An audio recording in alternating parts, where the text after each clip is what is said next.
Mercedes W15 upgrade is a game changer, so we're going to be going through that and 3 other stories in today's video. So make sure to like this video, and if you want more Mercedes news content like this, make sure to subscribe to the channel by hitting that red button down below.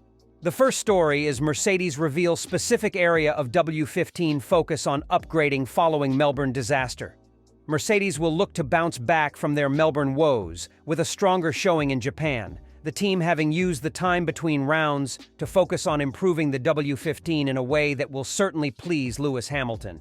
It has been a rough start to the F1 2024 campaign for Mercedes, though the frustrations intensified at the Australian Grand Prix, with neither Hamilton nor teammate George Russell seeing the checkered flag.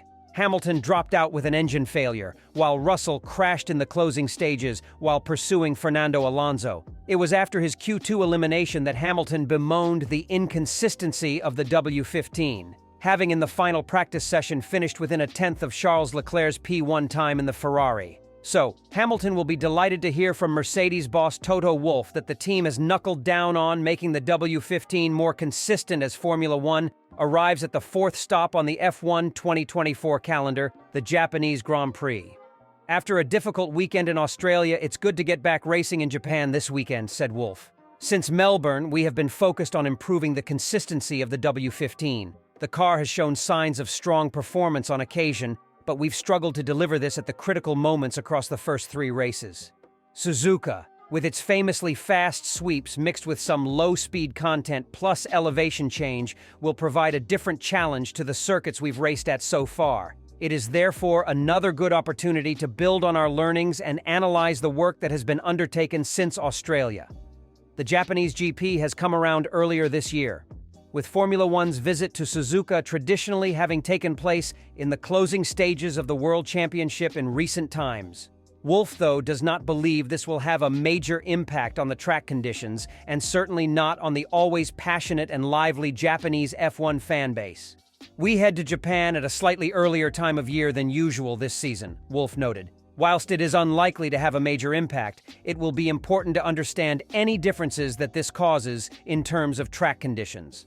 One thing that won't change is the remarkable support from the Japanese fans. It is always a fantastic atmosphere at Suzuka, and I am sure it will be the same once again this weekend.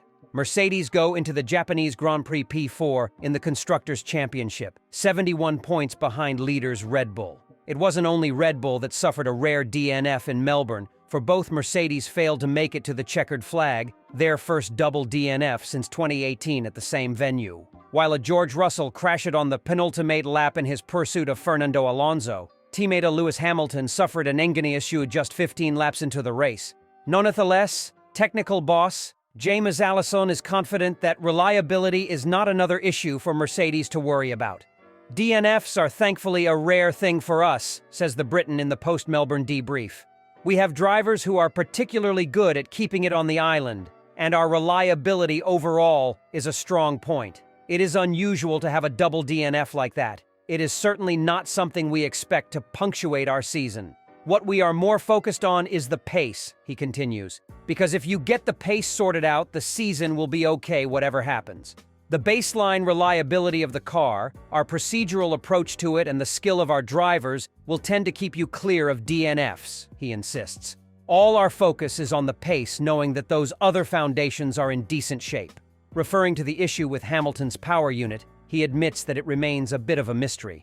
All we know is the symptoms at the time, which was a rapid loss of oil pressure followed by a shutdown of the engine to protect it. When you know you've got catastrophic loss like that, the best thing you can do for the future is kill it there and then you have not got like a load of molten metal. You have normally got a fairly clear evidence chain of what caused it, and then that lets you work better for the future. So, we do not know yet, but Brixworth and HPP will do in short order. No doubt, as soon as we know then, they will jump to it with their characteristic energy to make sure that any risk that happens on any other engine is mitigated as best we can.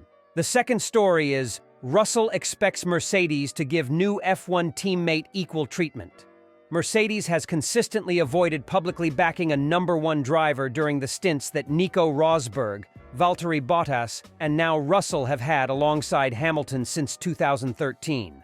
Although the seven-time champion will exit the Silver Arrows at the end of the season to move to Ferrari, longtime Mercedes driver Russell remains under contract until the end of 2025. But regardless of whether Mercedes can lure Max Verstappen from Red Bull, sign either Fernando Alonso, or ousted Ferrari racer Carlos Sainz, or opt to promote its F2 protege Andrea Kimi Antonelli, Russell believes the team will stick by its policy of equal treatment. Asked if his approach inside the team had changed since finding out about Hamilton's impending departure, Russell replied, "Since Lewis's news, Lewis has been incredibly professional with the team. The working relationship with everybody within Mercedes is like nothing has changed whatsoever. The team have been so great and given us both equal opportunities. It's always been that from the outset. Whenever upgrades are bringing to the car, it's going to both of us at the same time, whereas other teams it goes to one before the other. And that's always the way at Mercedes." While much has been made of Russell's ability to step up and lead the team, the Brit said he expected this equality to remain unchanged, no matter who my teammate is going to be. He continued, "They want to give both drivers the best chance of achieving the best result, and going into next year, no matter who my teammate is going to be, that will still continue to be the same."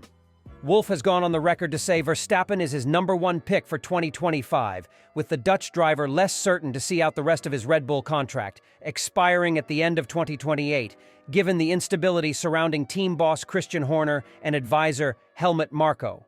Asked whether Verstappen could immediately slot in at Mercedes and improve the performance of its so far inconsistent W15 challenger, Wolff told Fox Sports Australia, "No, he is extraordinary, but we would give him a car that's a handful, difficult to set up and drive. I'd rather make that step and be out there and say, this is a car you could drive because it's also going fast." Mercedes expects to decide on its driver lineup towards the summer. Mercedes' F1 team faced the daunting task of improving the consistency of their W15 as they embark on what Lewis Hamilton is calling the worst start to a season of his illustrious career.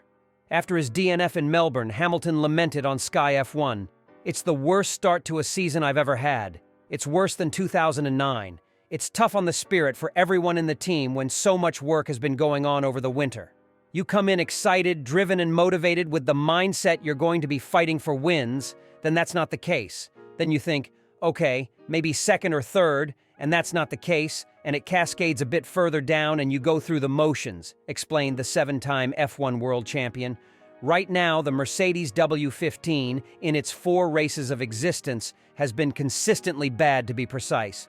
Wolff and his team are probably trying to find a setup that would allow their drivers, Hamilton and George Russell, to drive the pesky car in anger with confidence and consistency, of course. The third story is Toto Wolff manages expectations on Mercedes this season.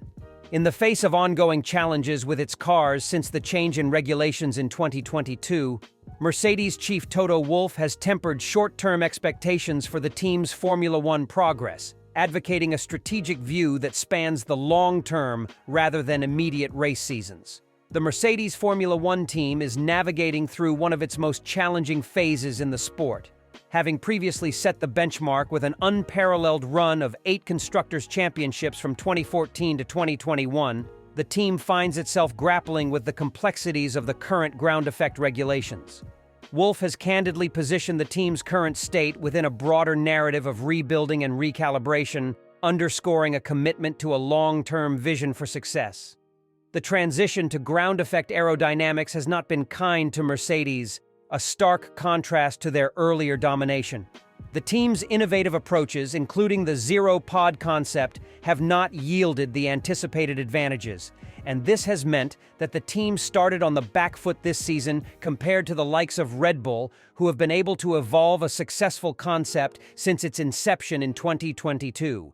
Despite these setbacks, Wolff sees the 2024 season's W15 as a step forward, albeit not enough to bridge the gap to their competitors immediately.